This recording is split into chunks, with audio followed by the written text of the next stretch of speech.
বলি, হারান ও হারান, একটু তেল দে দিনি বাপ। আজ দত্তদের পুকুর পাড় দিয়ে আসছিলাম সকালবেলা, রাতে ভালো ঘুম হয় না তো, তাই ভোর থাকতেই বেরিয়ে পড়ি।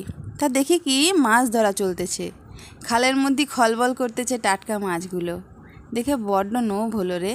তা ওরা আমারে নিরাশ করেনি, শালপাতার মধ্যেই এতগুলো চুনো মাছ দেশে। আজ ভাবতেছি একটু কাঁচা মরিচ কেটে বাটি চচ্চড়ি করবো খন, কিন্তু বাড়িতে তেলের বড্ড আকাল রে বাপ। বলে এই বুড়ি তার কোচরের মধ্যে থেকে একটা ছোট শিশি বের করে হারাধনের দিকে এগিয়ে দেয়। আর পারলে কটা আলুও দিস বাছা, নতুন আলু উঠতেছে তো, গরম ভাতের সাথে আলু সেদ্ধ মেখে খেতেই দারুণ লাগে। মোড়ের মাথায় ছোট্ট দোকান, Haradhan variety store, proprietor Haradhan Das. তা ভ্যারাইটি স্টোরই বটে, সকালের চা থেকে রাতের গুড নাইট কয়েল সবই হারাধনের দোকানে পাওয়া যায়। ওই ছোট্ট ঘুপচি দোকানের মধ্যেই হারাধন সব কিছু পরিপাটি করে সাজিয়ে রেখেছে। সকালের অবসরে মাঝে মাঝেই আসি হারাধনের স্পেশাল কাটিং চা খেতে।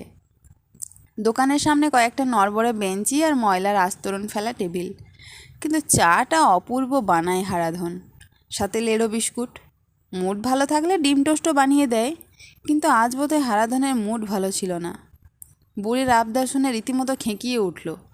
সকালবেলা এই সবে দোকান খুলেছি বুড়িমা, এখনই চাওয়া শুরু করো না তো, সারা দিন খালি এটা দাও আর ওটা দাও। বলি, তেল কি মাগনা পাওয়া যায়? খালি দাও আর দাও। চুপ কর ড্যাকরা, তোর কাছে কি বিনি পয়সায় তেল চাইছি? আজ হলো গে মাসের 18 তারিখ, 30 তারিখ এলে গুনে গুনে হিসেব বুঝে নিস রে হতচ্ছাড়া। আন্নাকালি বামনিকে পয়সা দেখাচ্ছে, রাখ তোর তেল, চাই নে আমার। সবে চায়ের কাপে প্রথম চুমুকটা দিয়েছিলাম, বুড়ি দেখলাম ধীরে ধীরে বেরিয়ে গেল দোকান থেকে। তাকিয়েছিলাম বুড়ির যাওয়ার দিকে, বয়সের ভারে একটু ঝুঁকে হাঁটছে। একটু কেন, বেশ অনেকটাই কুঁজো। মাথায় তেলবিহীন সনের মতো সাদা চুল, পরনে একটা মলিন সাদা শাড়ি। মনটা সকাল সকাল কেমন বিষণ্ণ হয়ে গেল। দিতেই পারতে হারাধন সামান্য তেল, বুড়ির বড্ড লোভ হয়েছিল।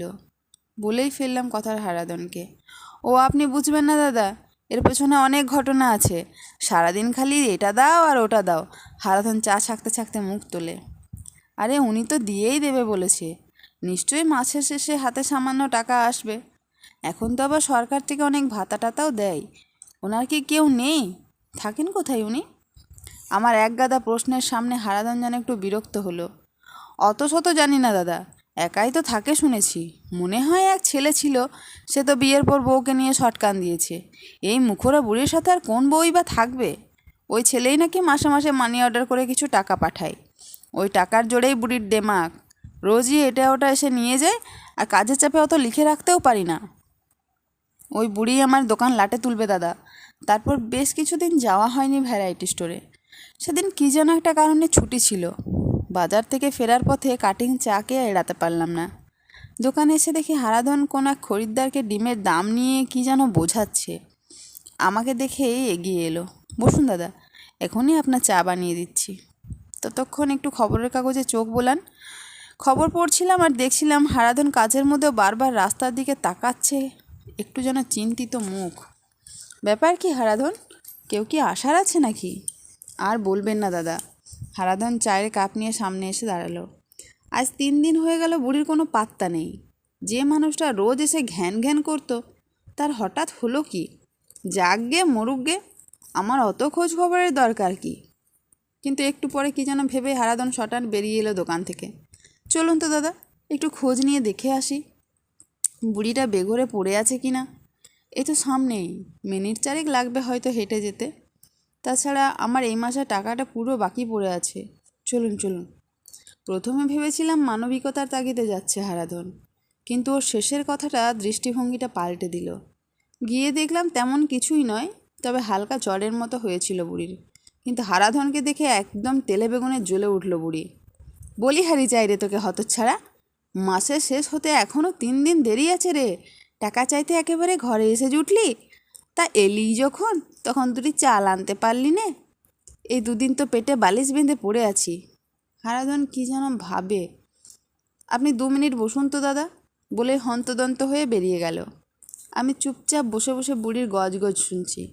বড্ড দরদ দেখাতে এসেছে, ও ছড়া দেখাবে দরদ। ও এসেছে টাকার খোঁজে। ঠিক 7 মিনিটের মাথায় হারাধন আবার এসে জুটল, হাতে দুটো ক্যারি ব্যাগ। ঠকাস করে বুড়ির সামনে নামিয়ে দিয়ে বলল, এই দুটো জিনিস নিয়ে এ মাসে মোট 882 টাকা হয়েছে বুড়িমা। 1-2 তারিখের মধ্যে যেন পুরো টাকাটা পেয়ে যায়। চলুন দাদা, এবার ওঠা যাক। তারপর বেশ কয়েকদিন যাওয়া হয়নি ভ্যারাইটি স্টোরে। একঘেয়ে নিত্যযাত্রা আর সংসারের চাপে জীবনের সুতোটা লাটাইয়ের মধ্যে কেমন যেন জট পাকিয়ে গেছিল। সেদিন অফিস ফেরতে যেতেই হলো ভ্যারাইটি স্টোরে। সিগারেট ফুরিয়ে গেছিল। তখন সন্ধে প্রায় 6:15। গিয়ে দেখি হারাধন একমনে বসে একটা money order form fill up করছে। আমাকে দেখেই তড়িঘড়ি সেটা লুকোনোর চেষ্টা করলো। কাকে টাকা পাঠাচ্ছ গো হারাধন? আর এতে অত লুকোনোরই বা কী আছে? আমার প্রশ্নের উত্তরে হারাধন মুখ তুলল। ঠিকই বলেছেন দাদা, লুকানোর মতো তেমন কোনো ব্যাপারই নয়। তবে কি জানেন, এইসব জিনিস প্রচার করতেও তেমন ভালো লাগে না। আসলে সব গোলমালের মূলে ওই বুড়ি। রাখতেও পারি না, আবার ফেলতেও পারি না। ছেলে তো ভুলেও খোঁজ নেয় না। মাঝে আমি চেষ্টা চরিত্র করে বুড়ির ছেলের নাম্বার জোগাড় করে ফোন করেছিলাম।